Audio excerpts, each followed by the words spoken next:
So I found this large wooden basket at our local AC Moore that has now turned into a liquidation store.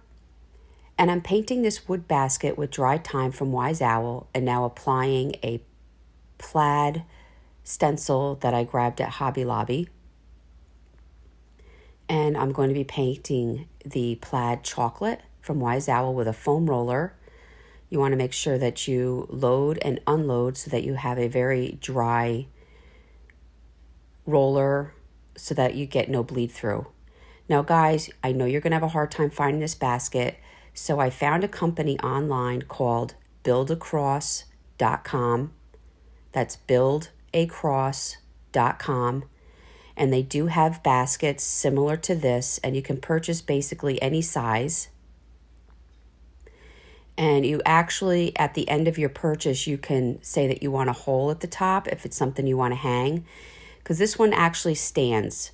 So just let that be known that this one is much larger. But again, you can order any size you want at Build Across. They have a few to choose from. So anyway, I'm using my Royal Burgundy pieces that I had in a box from my Royal Burgundy transfer, and I'm adding them to the shapes of the eggs sticking out of the top of the basket.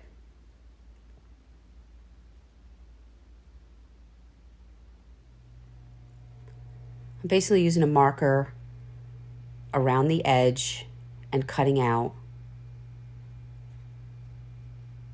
And guys, if you have any leftover hangover with this transfer, you basically just bend it around the edge, or you can even use a piece of sandpaper if you wanted to get that off. So see at the top I had a little sliver. But as you rub the transfer, if you don't rub the top edge, it just stays on the back portion of the paper it came off of. So I grabbed some extra eggs at my Dollar Tree, and with the same transfer, covered about 3 of them with different parts so that they all looked different.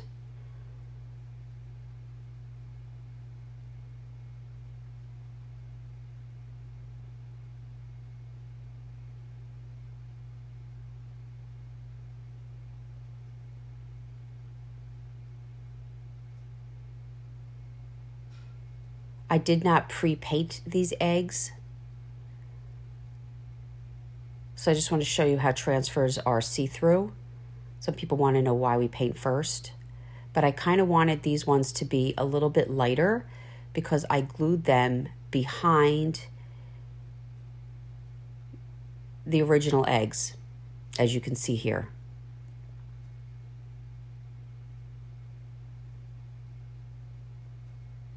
And I felt them being a little lighter, they stood out. And the last one I glued to the base of my basket.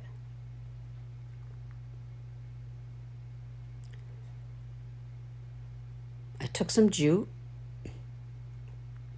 and wrapped it around the rim of the basket just for added texture and interest. And I also tied one to the top of my basket.